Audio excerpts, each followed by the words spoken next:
Hey guys, so I haven't talked about orca whales in a while, and particularly after Toki passed away. I remember I advocated here on my channel for a very long time for Tokitae, otherwise known as Lolita, the orca whale that was imprisoned for over 50 years at Miami Seaquarium in Miami, Florida. After Toki passed, this is just going to be like a heartfelt, I'm just bearing my soul here.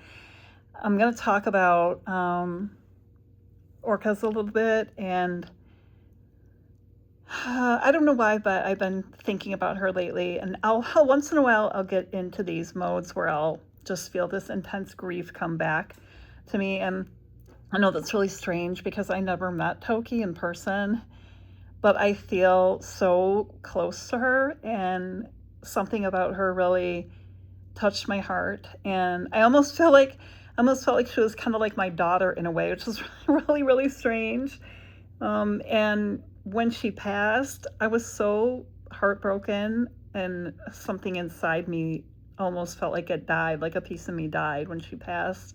Especially, seeing the footage. This is going to be kind of a sad video, and just um, seeing the footage of them when they put her in the hammock, and she had been just swimming around in that horrible pool for like over 50 years. And then it seemed like, it was so easy for them after she just passed for them to get her out of there and lift her up in that hammock. And I sobbed and sobbed, and I've really never been the same since Toki passed.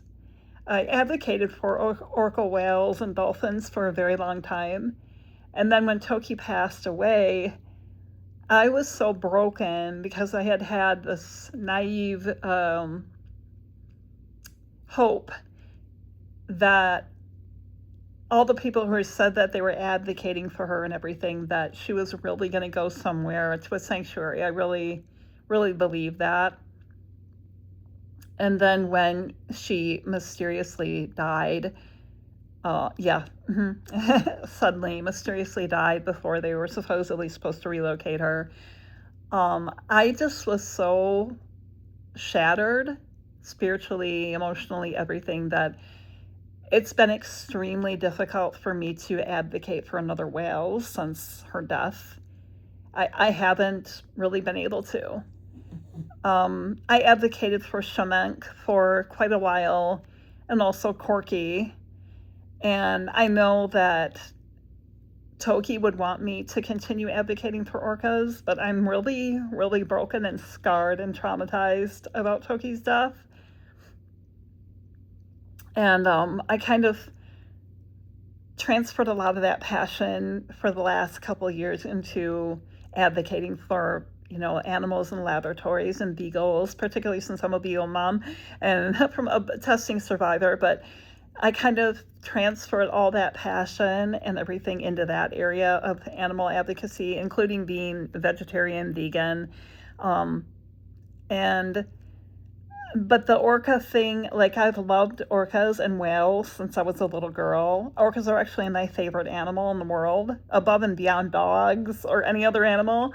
And I just find them incredibly, incredibly magnificent, intelligent, sentient. They're self-aware. They have the IQ, they say, of an adult human. I mean, but I think they're much, much more evolved. They're just spectacular animals. So, and also the apex predator of the ocean. I mean, they're more powerful than sharks. They're pretty incredible beings. So when Toki passed, I just felt this mourning, and I felt this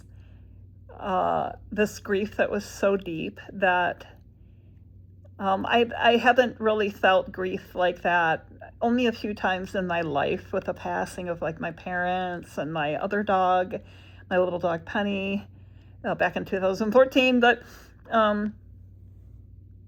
so I'm planning a vacation. It's going to be kind of like a monumental quest because I live in Michigan, and I have a vestibular disorder where I get dizzy in cars and traveling and with my balance, and that's a whole other thing.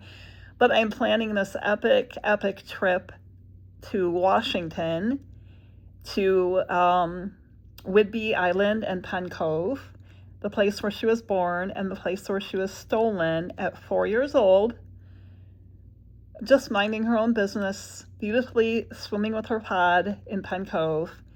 And all the men came in with their explosives and their boats and their everything, and they separated families, stole her from her family, and took her and put her in a cement tank in 1970, and she was there for like 53 years. Yeah. But I plan on making a trip to Washington from Michigan. I'm planning on bringing my dogs, so I think it might be like a road trip. This is going to be, I'm planning it for next year. I want to do it next year. And visit Penn Cove and do my own little, it's just kind of like a way that personally that I feel that I can find some healing from her death. I really need to do this, and this is really funny, but I told her spirit, I said, Toki, I'm going to go and honor you to the place where you were born, not the place where you were stolen, and I want to put flowers in the ocean for her, and I want to do the whole thing, like just honor her and everything.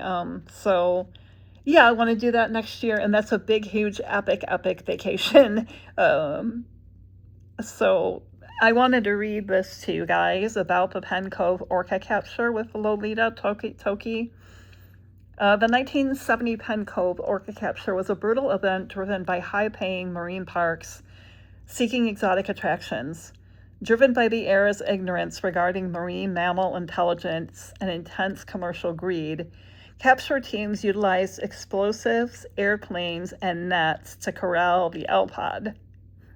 This resulted in fatal drownings and permanent trauma to the family structure. The brutality of the capture is largely traced to a profound lack of understanding and an unchecked drive for profit, as usual with the human race. I'm sorry, but the human race really sucks ass. I mean, they pretty much suck. They've destroyed the earth. They terrorize animals. They do horrible animal testing. They start wars and genocides, and the human race is really gross. Okay. The brutality of the capture is largely traced to a profound lack of understanding and unchecked drive for profit, lucrative entertainment value. In the 1960s and 1970s, keeping orcas in captivity for shows was an incredibly lucrative industry. Captors like Ted Griffin and Don Goldsberry, may they receive their karma, could sell a single captured orca to an aquarium for thousands to hundreds of thousands of dollars. Ignorance of animal intelligence. Society did not recognize the complex emotional, cultural, and familial bonds of orcas at the time.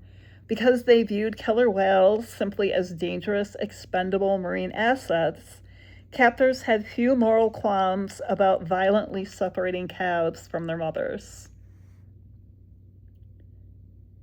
Enduring community trauma.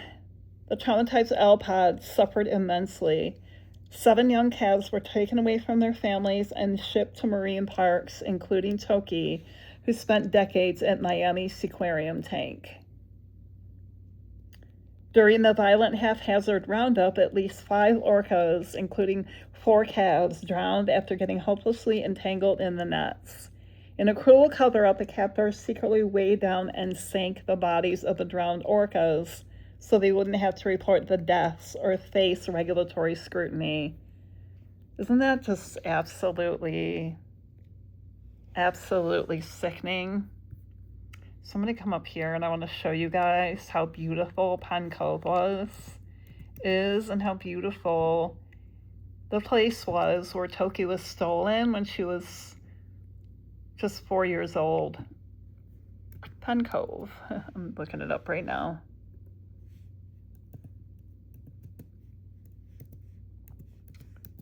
Penn Cove, Washington. Just see how beautiful it was. How beautiful it is. Look. So beautiful. Oh, I hate it when people put that techno music. And it's like does not match the breathtaking beauty of this place. I mean, this is where Toki was, peacefully swimming with her family. I know that when I go out there, it's going to be a really emotional thing for me. I'm going to sob.